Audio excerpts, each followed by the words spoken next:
Jana tulikuwa tunaangalia hapa Simba alichokuwa anakifanya kwa Al Masry. Watu wanahisi kama amebahatisha, lakini ule ni Mwarabu wa 4 ambaye Simba amekutana naye.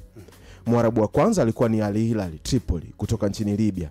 Kule alitoa nayo sare 0-0, hapa akaja akamfunga 3-1. Akaenda katika hatua ya makundi. Mwarabu wa pili alikutana nao kwenye makundi ambao walikuwa ni wawili. Mmoja ni kutoka Tunisia, CS Sfaxien, ambayo hii ni timu kongwe na ndio timu kinara, bingwa wa kihistoria wa kombe la CAF Confederation. Simba alimfunga nje ndani hapa 2-1 na kule kwake kaenda kumfunga 1-0. Alikutana na CS Constantine kutoka mji mkongwe kabisa pale wa nchini Algeria, mji wa Constantine, mji wa kihistoria kweli kweli. Na Simba hapa alishinda goli 2-0, kule alienda kufungwa 2-1. Jana amekutana na Mwarabu wa 4 ambaye ni Al Masry. Wenyewe wanajiita hawa ndio Misri wenyewe. Maana ya neno Misri kwa Kiarabu analitamka Al Masry. Ni timu kongwe kweli kweli. Miaka 105 ndio ambapo hii timu tuseme ina umri huo, kwa sababu imeanzishwa mwaka 1920. Simba ameshinda. Utaona sio njia nyepesi. Ukitaka kujua hii michuano sio mepesi. Jana alikuwa anacheza Zamalek na Stellenbosch. Stellenbosch watu hawajui. Hii ni timu ambayo imeanzishwa mwaka 2016. Miaka 8 iliyopita. Msimu wa 2019 hao ndio wamepanda ligi kuu ya nchini Afrika ya Kusini. Mwaka 2019 ndio wamepanda na wameanza kucheza mara ya kwanza ligi ya Afrika ya Kusini. Wakitoka daraja la chini, tuseme kama hapa Tanzania Championship, wakiwa mabingwa. Hawana ubingwa wote zaidi ya ubingwa wa Championship. Wamemtoa Zamalek, timu yenye umri wa miaka 114 ambayo imeanzishwa mwaka 1911. Na Zamalek wanakwenda kukutana na Simba sasa. Kwa hiyo hakuna michuano mepesi, hakuna timu nyepesi kwenye michuano. Hapo kuna surprise nyingine. Usma ambaye alikuwa bingwa mbele wa Yanga, jana ametolewa na CS Constantine ambaye alicheza na Simba na Simba akamfunga hapa nyumbani goli 2-0. Na wenyewe walienda kwenye mikwaju ya penalty. Wakafungwa penalty 4-3 Usma. Lakini RS Berkane amepita. Kwa hiyo hii michuano hakuna timu nyepesi. Yaani wewe utamdharau na kumbeza.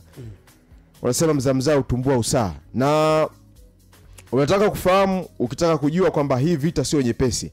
Baada tu ya Stellenbosch kumtoa Zamalek jana, asilimia kubwa sana ya Watanzania walienda kwenye peji za Stellenbosch.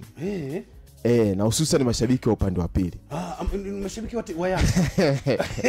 Wajua tu upande wa pili. Wengi sana wameanza kuifuata ile klabu na ni kama tayari wanaanza kuikaribisha. Lakini pia wapo mashabiki wa Simba walikuwa wanaifuata na kuambia zisi Simba mtakuja Tanzania tutakutana na nyie.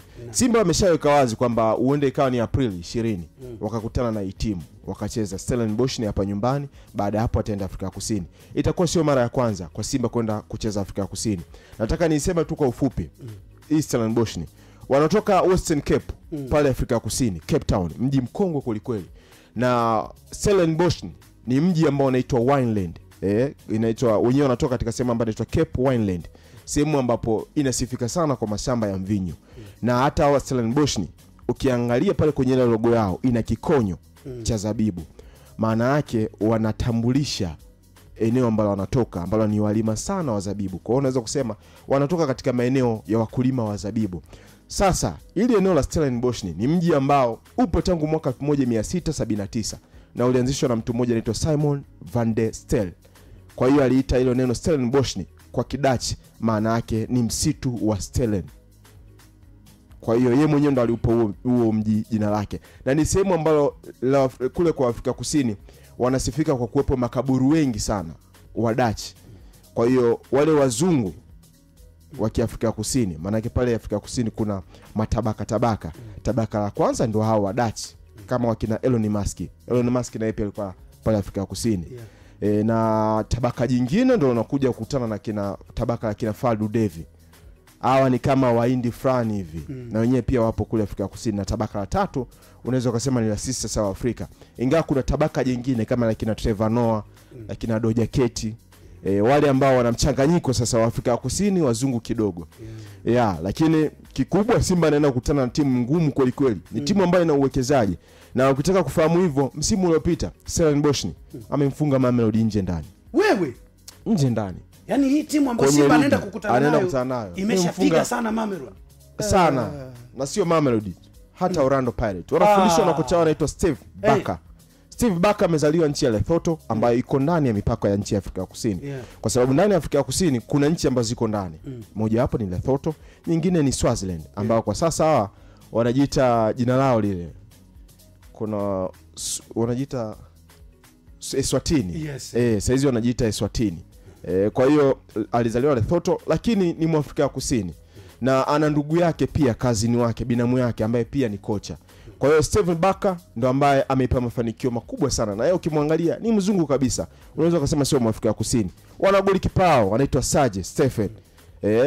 Ukimwangalia kama jana mchezo wa Stellenbosch unamwangalia utamwona jamaa ni mzungu kabisa. Alafu wana mwamba mwingine pale anaitwa De Jong yuko mbele. Ni raia wa Australia. Na yeye pia ana balaa sana. Shukran. Kwa alivyotueleza hiyo timu inayoenda kukutana na Simba.